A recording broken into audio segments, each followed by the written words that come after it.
Hi everyone, my name's Erin and today we've got a storytelling video. So I've got two stories for you today. So the first one is this one here, the Orangutang Hussang. Okay, let's begin. So,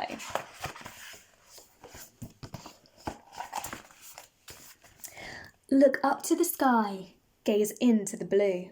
Imagine a jungle that's waiting for you. Now picture the animals in all shapes and sizes and open your mind to a world of surprises. Come quickly, let's go, before they all flee. This magical land has so much to see. Okay. Right. What's that over there? A big jungle school full of animals playing. Isn't it cool? These are baby crocs and stripy adders, playing with rocks and snakes and ladders. Now I'll just show the picture for you so you can see all of the animals in the jungle. There's the tiniest frog you'll have ever seen, bouncing around on a huge trampoline. And can you spot the toucans with big yellow beaks? They spread all their wings, playing hide and seek. But wait, who's that creature way up in the trees? Above the giraffes, the birds and the bees? Why, it's Ollie the orangutan. He's kind of a monkey. He's orange and hairy and really quite funky. But Ollie is different from most girls and boys, not playing with poo sticks, not playing with toys, for he has a talent and incredible voice. He'd sing night and day if he had the choice. But you won't hear him sing, not this hairy guy. Although he's big, he's incredibly shy. Look at Ollie looking really sad there. Hang on a sec. The whole problem started a long time ago when Ollie attended the school talent show. He thought he was ready, his mouth open wide, but the sounds were all silent, whatever he tried. And there's Ollie, look, with all the animals at the bottom watching him sing. He struggled so often to quash all these fears, but whenever he tries, it just ends up in tears. So that's where we find him, up high in the sky, all on his own, a solitary guy. But hold on a second, isn't he big? Too big to be sitting on that flimsy twig. It's starting to break, it's starting to bend. That twig won't hold Ollie and all of his weight. Oh no. Snap! And with that his face turned quite pale, followed quite quickly with a loud monkey wail. Oh no, cried a toad with a deafening croak. The branch that held Ollie has finally broke. Oh my goodness, he's falling down. The animals gawped as he crashed to the ground, smacking the floor with a deafening sound. And there Ollie lay for many a while, a rough mound of fur, all laid in a pile. His friends, they were worried, so called for a nurse, but he took their concern for giggles or worse. Seeking safety ahead, he jumped to his feet. He's running away, squawked a small parakeet.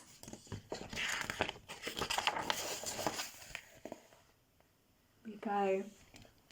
All was a blur as he rushed through the trees, plants, bushes and flowers, all buzzing with bees. Feeling exhausted, he searched for some shade and found himself standing in a wild jungle glade. Meanwhile, up above our poor monkey's head, an owl had just yawned and got out of bed. What's all this noise outside of my house? He was hungry for lunch and fancied a mouse. Okay. But before he could swoop from his perch down to see if it was a creature to have for his tea, there's the owl, look, the hungry owl. His ears, they were met with a marvellous sound, floating up from beneath him, way down on the ground. Ollie was singing a beautiful song, a hypnotic tale called I Want to Belong.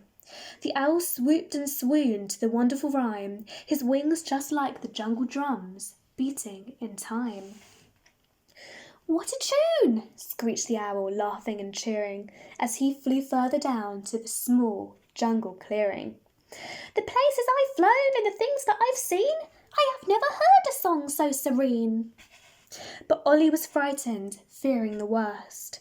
This most pensive of primates was convinced he was cursed. As quick as he'd come, the orangutan fled, and the welcoming owl returned to his bed. Now back at the school, the creatures stood round, frightened their friend would never be found. "Okay, listen up," said the gorilla headmaster. "If we all work together, we'll find Ollie faster. I want you to search every tree, cave and lake. Ask every warthog, every frog and snake. Now all of you go, but remain in plain sight, especially those with the power of flight." So he's getting a search party going to look for Ollie.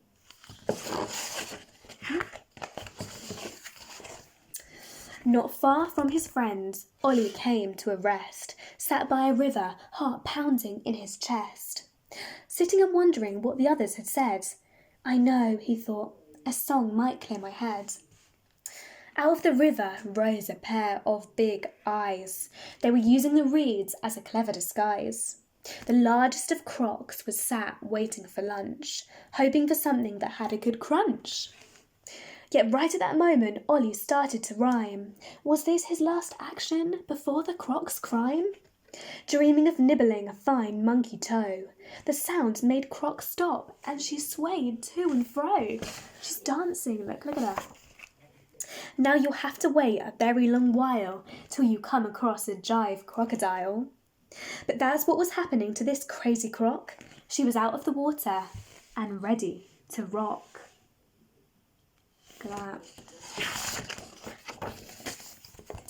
Now back at the clearing without the furore, Owl told the head ape an incredible story. "Ollie orangutan?" said the gorilla confused. "I've never heard sing." He sounded bemused. But Owl was insistent. He wanted to go. "There's no time to waste," he said, tapping his toe. The owl flew off first with the others behind. They shouted out loud, "We've a monkey to find." Way out in the jungle, Ollie tried not to cry. "The croc almost ate me, and I don't know why." But then he heard something, laughter or clapping, or was it the mischievous monkeys all rapping? As he crept closer, he started to hum. He wanted to know where the noise had come from. Dancing and singing and laughter and more, all round a campfire, ablaze on the floor. So you can see all these monkeys dancing and singing. He laughed at them all dancing and singing, while some banged their drums, some had bells that were ringing. "Finally, monkeys that I can call friends. My solitary life has come to an end." And we can see the change in him. He's now happy, he's now smiling, look. But then Ollie realised that something was odd with this new chimp crew, his singing squad.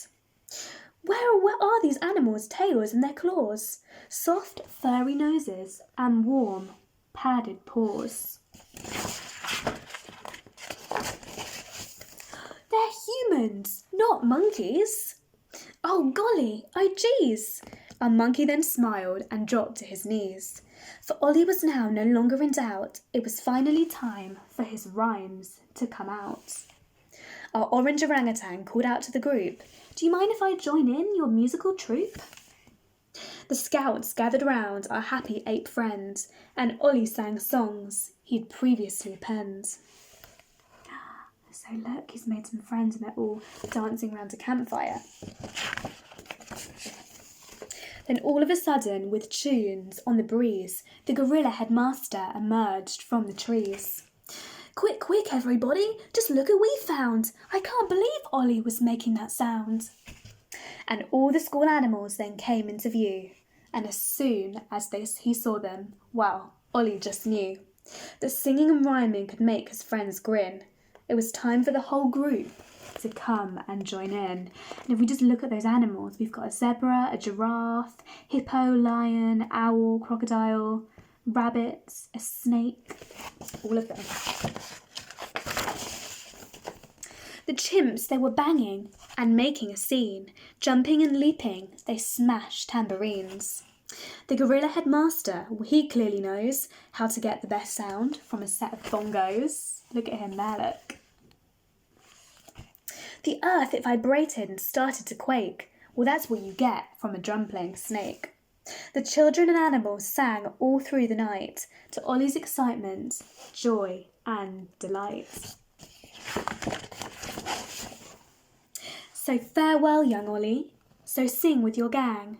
We're proud to have met you, the orangutan who sang. And look at them, they're all going off into the sunset all together, and he's made friends. Okay, so that was the first story, and we've got one more to go. I'll just get the other one. So this one's a bit of a different one. So an ocean theme called Commotion in the Ocean. Now we've got some toys who are joining us for this one. So we have a seal, put him there. We've got an octopus. Okay, and we also have a massive, giant shark. He's literally bigger than me. Yeah, he's enormous. So we will be looking at these in a bit once we've started reading the story. Okay, so let's begin. Okay. There's a curious commotion at the bottom of the ocean. I think we ought to go and take a look. You'll find every sort of creature that lives beneath the sea swimming through the pages of this book. There are dolphins, whales and penguins. There are jellyfish and sharks. There's the turtle and the big white polar bear. But can you see beneath the wrecks and in between the rocks? Let's see if we can see who's hiding there. Okay. Crab. The crab likes walking sideways, and I think the reason why is to make himself look sneaky and pretend that he's a spy. Turtles, look at all those turtles. We crawl up the beach from the water to bury our eggs on dry land. We lay a whole batch, and then when they hatch, they scamper about in the sand.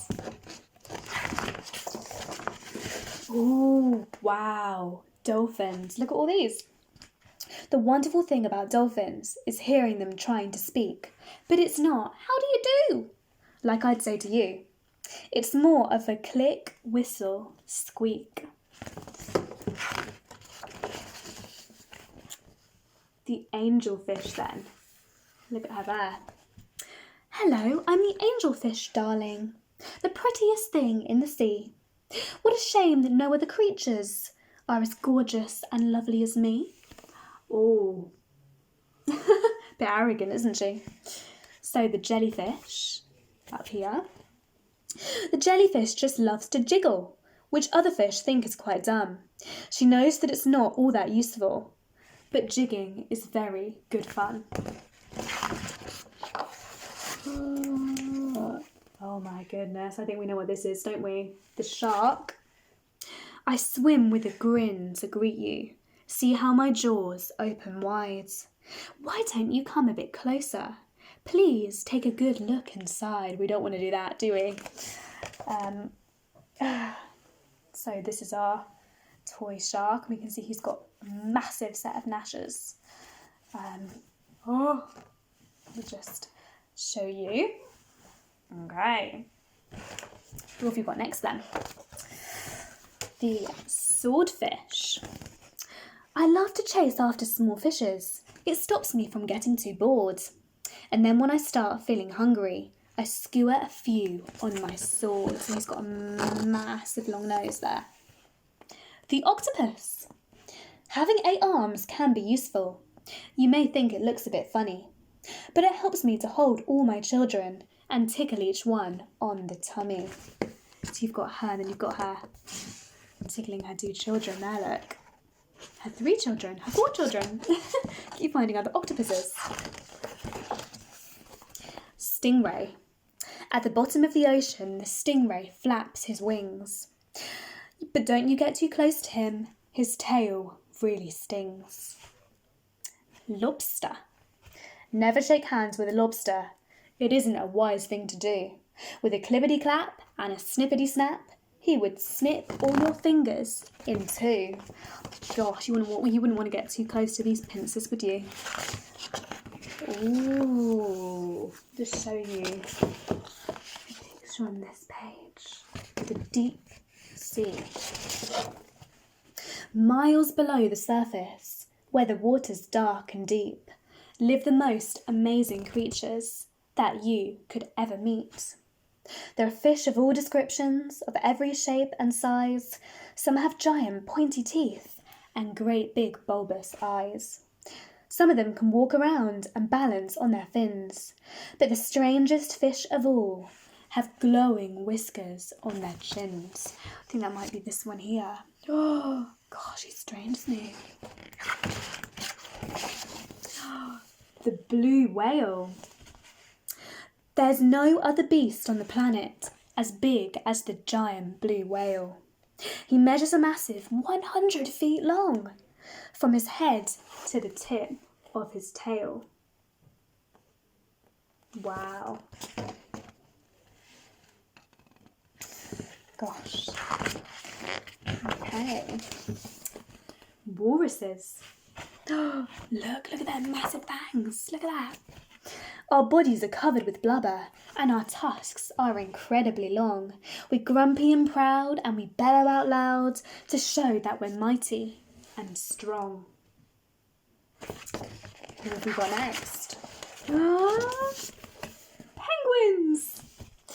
We waddle about on our icebergs, which makes our feet slither and slide. And when we get close to the water, we leap with a splash off the side. Look at all of them, they're pushing each other to get in the water, look. Then we've got the polar bear with its babies. Deep out in the Arctic, the mummy polar bear snuggles up with all her children because it's very cold out there.